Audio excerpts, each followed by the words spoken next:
Welcome to the Debate at Go8 podcast series exploring issues and research affecting the Group of 8 universities and, by extension, Australia's economy and our society.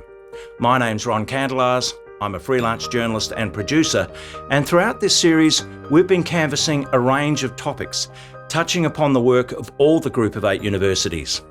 They include the Australian National University, Monash University, UNSW Sydney, the Universities of Adelaide, Melbourne, Sydney, Queensland and Western Australia. Today we'll be exploring the life and work of one of Australia's most eminent scientists, Professor Brian Schmidt, who's also the Deputy Chair of the Group of 8 and Vice-Chancellor of the ANU. Professor Schmidt won the Nobel Prize in Physics in 2011 and has spent most of his academic career as an astrophysicist. Joining us for this podcast is Vicky Thompson, the CEO of the Group of 8 universities, who, like me, is keen to find out more about our expanding universe. Well, firstly, Professor Brian Schmidt, it was under your leadership in 1998 that the High Z supernova search team made the startling discovery that the expansion rate of the universe is accelerating. Can you tell us about some of that game-changing work? Yeah, well, I came to Australia at the very end of 1994, and my pitch was to measure how fast the universe is expanding back in time. So if you look at really, really distant objects, you're looking back in time. And so with the new technology, which involved digital cameras, which we all know about now, new computers and software, we were able to go back with the telescopes of the day and these digital cameras, look back in time, measure how fast the universe is expanding back in time. And then we got a very funny answer, which was that the universe was not slowing down to gravity like we expected. Rather, it was speeding up. And that was sort of the wrong answer. But it means that 70% of the universe is stuff we didn't know existed, stuff we call dark energy now, that spread absolutely smoothly across the universe, causes gravity to push rather than pull. Because initially it was thought that gravitational forces would slow the speed of the expansion of the universe, but you proved the opposite. Yeah, I mean, we know gravity pulls on everything, right? That's how gravity works. Well, it turns out in Einstein's theory of general relativity, that's normally true unless you have energy that is part of space itself. And under his equations, and he realized this back in 1917, gravity could actually push on the universe, but it has to be of this very specific form, which he called the cosmological constant. We call dark energy now, but there was no reason to believe it was actually there. So our discovery was actually seeing 70% of the universe is this stuff, and we still don't know why it's there. So what are the overall consequences of these sorts of findings?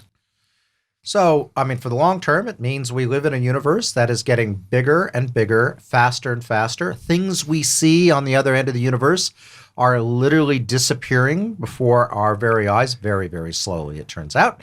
But we will never see more of the universe than we see right now. And the universe will last forever and will kind of fizzle out over time. So the universe ends not with a bang, but with a whimper. So T.S. Eliot was right. Yeah, indeed. So what does it actually mean in an everyday context? People listening and watching, and there's been this amazing discovery. What impact does that have on them and their everyday lives? Well, it's at some level, it's very cerebral, right? We are trying to understand our place in the universe. So if you ever see a 4-year-old look up the star, they want to know what's going on. They don't care about whether or not it makes them a better peanut butter sandwich.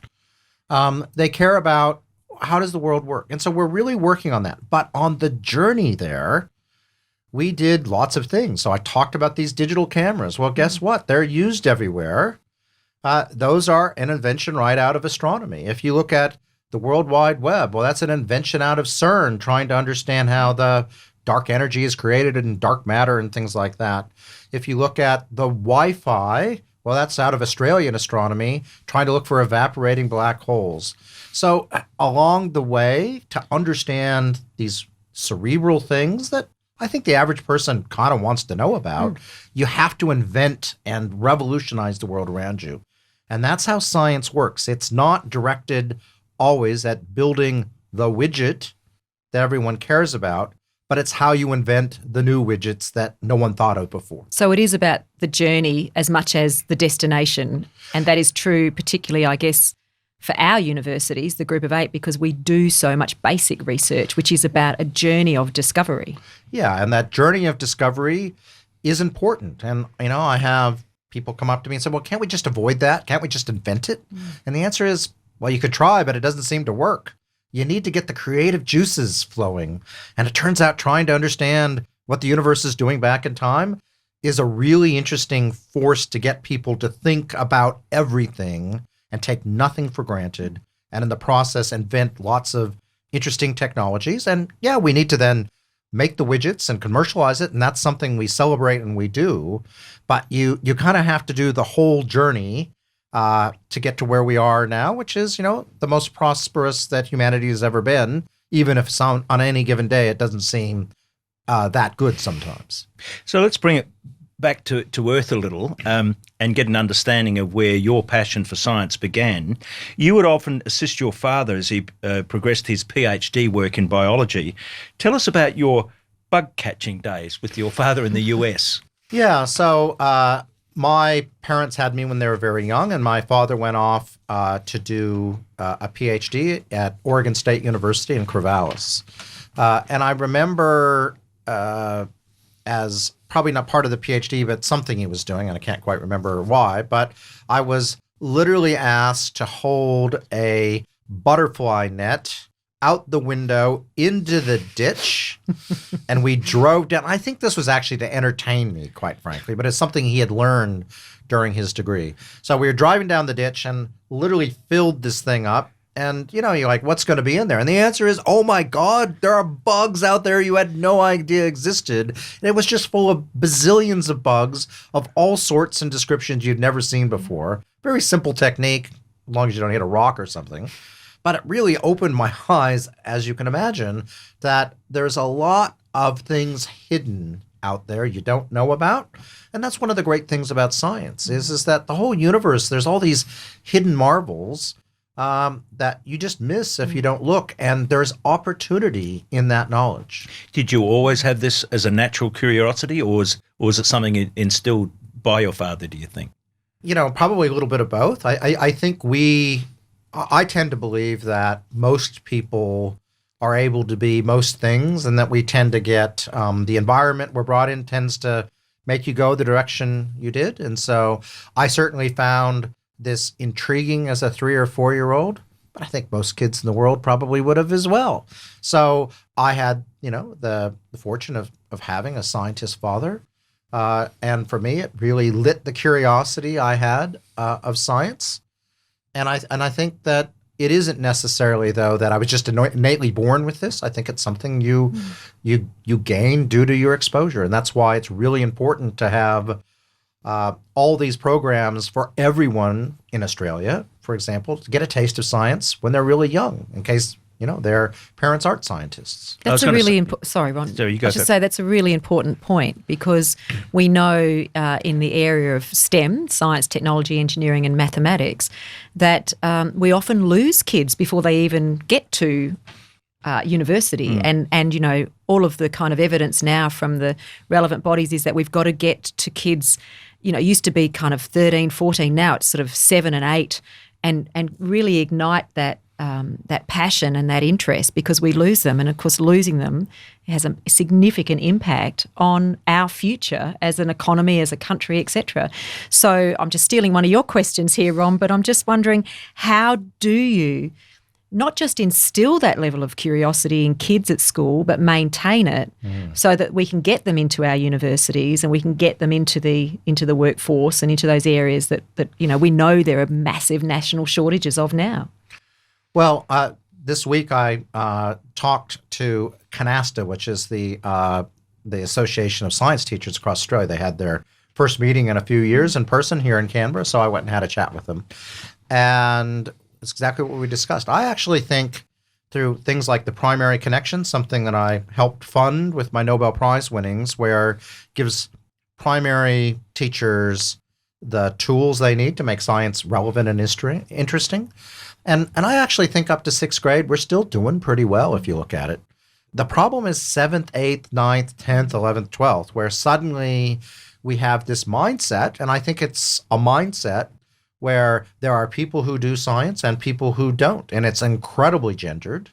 And we need to get out of that. We need to really focus on those places, and that 13, 14, really critical, where we don't make this false dichotomy that there are people who are good at science and there are people who are not. Everyone needs to know bits of science, just like everyone needs to be literate. You really don't get to opt in or out of either. For the future, you need to do both. So I think it's really focusing on the places we lose people. And I think it's in that sort of 10, 11 to about 15 where we make the false claim that, some people are good at science and some people aren't. Into different areas. I just think everyone needs to have a bit of that going forward. Well, you mentioned we lose people, but I'm sure Australia is very, very happy that it found you and got you. How did that come about? How did you come to be in Australia? Yeah, well, it's more complicated than it would look at first brush. My uncle, my mother's brother, emigrated to Australia in 1973. And he moved first to Perth and then went up through WA, ended up in Darwin. I came over with my grandmother and spent 3 months in Australia as a 13-year-old. And then I came back, spent 3 months as an 18-year-old, also visiting my uncle. Had moved down to Geelong. And so I'm a Geelong Cats supporter and was at the grand final. That's where we must part ways, Professor Schmidt. Indeed. So a big week. Was there on the weekend and my first grand final. So I had spent 6 months of my life in Australia, and indeed, I was a French horn player, and the Anchorage Youth Symphony played here at ANU in 1985 at Llewellyn Hall. So that was my first connection to Canberra. So go forward a few more years. I'm at Harvard. I meet an Australian who's an economist doing her PhD at Harvard, and we have to find a place to both have careers. So we applied everywhere. We applied all over the United States, applied over Europe, applied to Australia. And in the end, as I said at the Jobs and Skills Summit, it was really hard for the two of us to get a job. And in any other place in Australia, had a visa system that made it very easy. I applied 4 times to get a job here, but eventually got one. We applied all over the United States. In the end, we came to Canberra because my wife and I both got excellent jobs. But it was a competition. It wasn't like, you just came here because of your wife. No, it was 2 careers, and we ended up here because I had a deep connection to the country. I understood what it was, but ultimately it was the best place for me to come. So you come to this country and you win the Nobel Prize you mentioned before for this work with supernova. What impact did that have on your life? Oh, well, I always describe winning a Nobel Prize as it's like saying, I like chocolate, and then a dump truck of chocolate comes and dumps and kind of destroys your life with too much chocolate. Is it too much? It is, I won't say it's too much, but it is overwhelming. Do you mean it's a heavy burden to carry? Well, it's a little bit of everything, right? It's suddenly, I got called up at 8:39 p.m. when we had just had sports, so we were still doing dinner and we're making a green curry. And I remember when I realized what was happening, I looked at my wife and I said, I am so sorry. and she's like, what? And I'm like, I have just won the Nobel Prize. It is going to completely screw our lives up. And it's just, next morning I'm in meeting the Prime Minister and around the world, bazillions of times since. You were quite young too, weren't you? Yeah, I was 44. Yeah. Right. So you get all these opportunities to do so many things. And I am someone who feels a genuine obligation to use what is ultimately, sort of a random event that happens where they make you this very famous person overnight. And I wanted to do good with that. So I do feel an obligation to do it. But it is just so much of anything. You get to meet, President Obama. Met him twice in the first 3 months. Met Bono, you name it. It happened Yeah. very quickly. And could you use it to pursue other things? Were there, moments that, say, even with the group of 8, are there other ways in which you can use that cachet? Yeah, you got to be very careful about it because you will see people who try to use their cachet too much and they end up not smelling very good after a little while. So, immediately one of the first things I did is this program I already described, Primary Connections, which was, I think, the single most useful way to teach science at K through 6 was being, shut down by the government of the time. And I went through and said, I am gifting you $50,000 to get you through the next few months.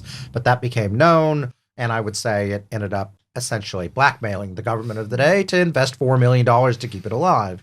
But everywhere I go, like at Canasta, everyone said, thank you for doing that. It's still really, really important. So you can use your cachet that way. Another place in 2015, I could see the COP in Paris coming, and I was really worried about whether we're going to be able to make it go. I, helped draft and organize the Minot Declaration that was presented by 2 of my colleagues to the COP delegation in Paris. And it was a little thing where you can say, this group of people really think this is important. So I try to go easy on not using it and abusing it, but I am prepared in the group of 8 to speak out very firmly when, for example, a minister decides to disallow grants in a way that is completely inconsistent with worldwide practice. And, I was onto that within 15 minutes before I'd even thought about it. And because it was just so clear to me something needed to happen. And you do get cut through in that way. And I think we've eventually got a reasonable outcome. And I hope that I can continue to have a voice where I need to be, but I don't want to overplay my hand. Do you ever find it overwhelming? I don't find it as overwhelming now. I certainly found it overwhelming for the first couple of years.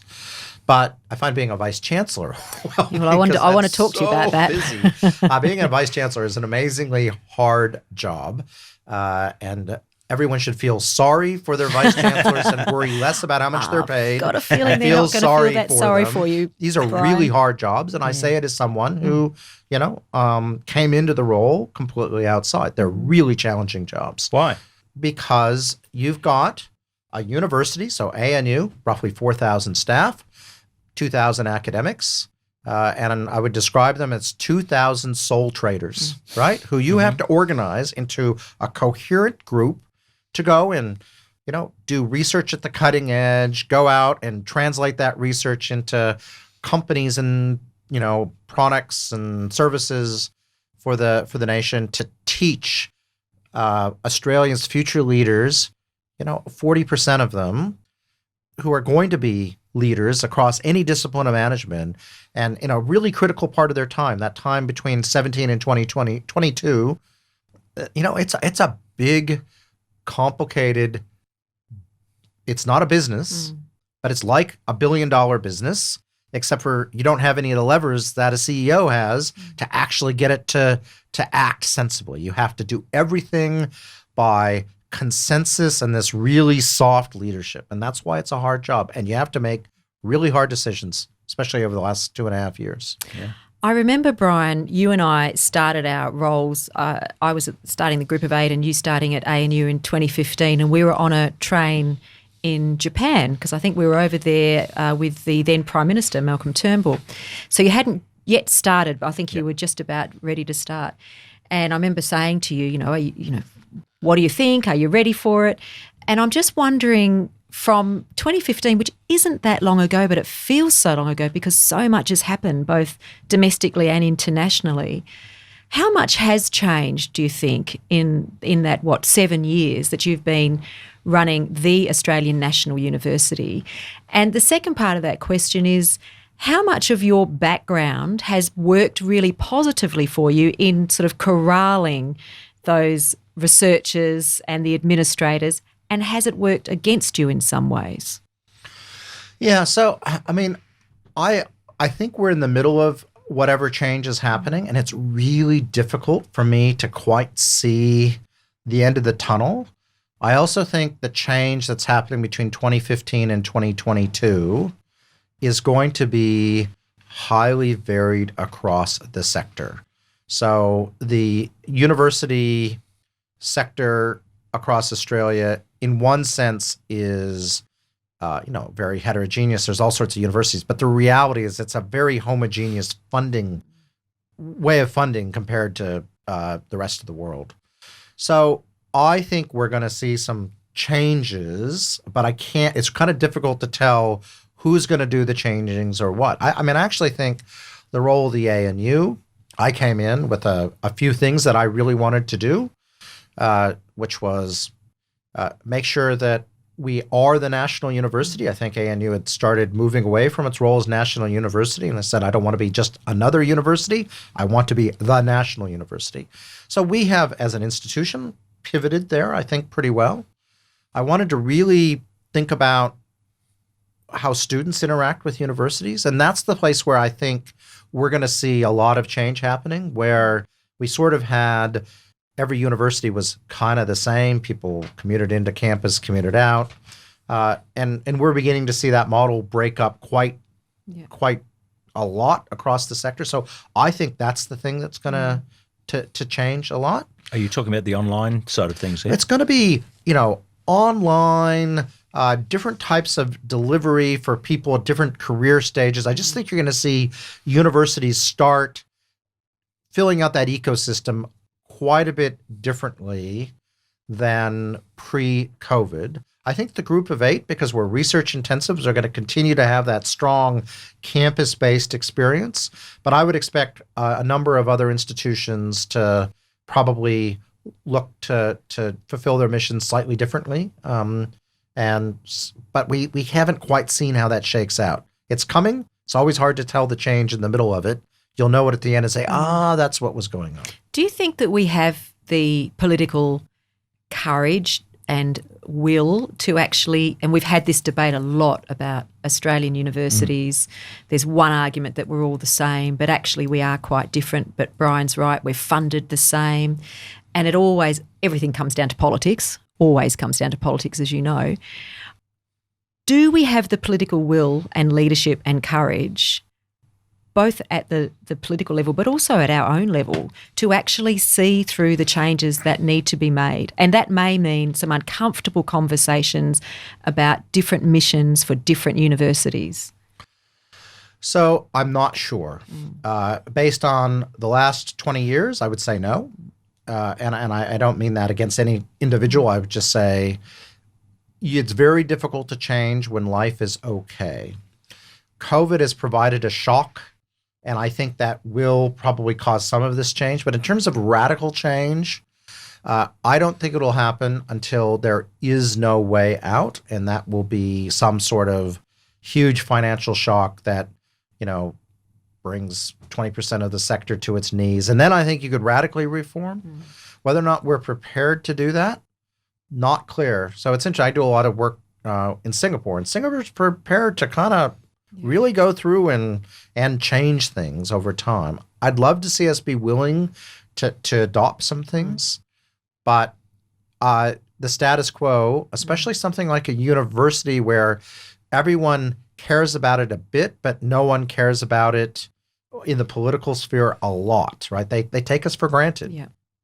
I do think that we have to at least start to have the conversations, and even having those conversations are very challenging because what happens is we retreat, and I use the royal we, to our corners. Yep. And I don't think that's actually productive for the sector. And so I've certainly said for a long time, and I know Brian said something similar, that we need to at least have those discussions without vested interest where we can.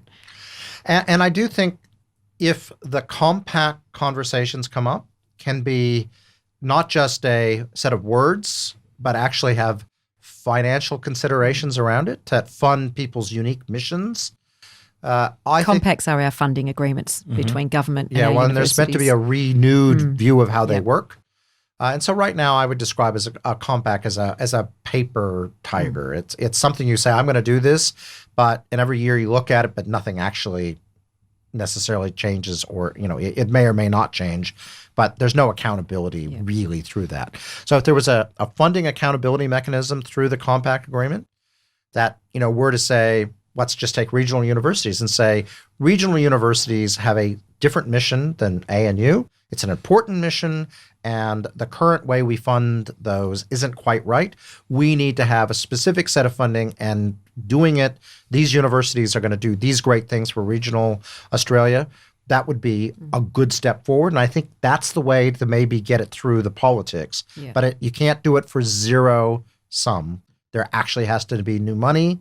And I'm telling you, the sector, if you're actually going to do research and high quality education, needs new money. Yeah. Can't be done for free. Yeah. I'm just aware at the time, and I wanted to move. We started talking about these orbs in the sky that you studied, and I want to bring it down to these little orbs on the ground, grapes, that you have a particular passion for.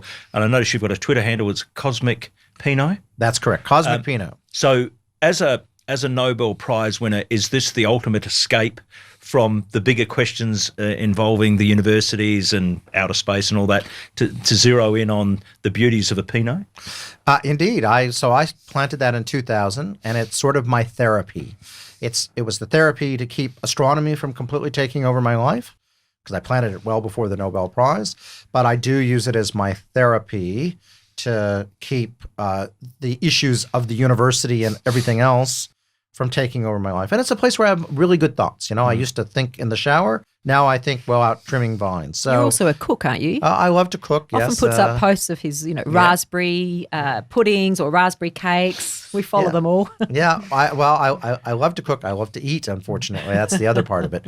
But it's something quite different. There is a little bit of chemistry and things to it, but it's really almost like an artistic expression, going out and making wine. And it has a cycle of the seasons and real rhythm to it, which I love. And is there something particular about the Pinot grape? Because it's described as one of the more delicate grapes and one of the hardest wines to get right. I like doing really hard things. So I played the French horn. That's the instrument that you were allowed to make a mistake on, even in a great orchestra. And Pinot is the wine you're allowed to make a mistake on, even as a great winemaker. So I like doing things where they're really hard and expectations are low. Running the ANU, for example. Well, look, it's been fantastic talking to you. And we could go on forever. But cheers to a Pinot. Thank you. Thanks, Brian. Thanks for your company today. If you'd like more information about the issues raised in this podcast or other related topics, please visit our website at go8.edu.au. And a quick reminder that you can always tune in to the debate at Go8 on Spotify, Google, Apple or YouTube. Bye for now.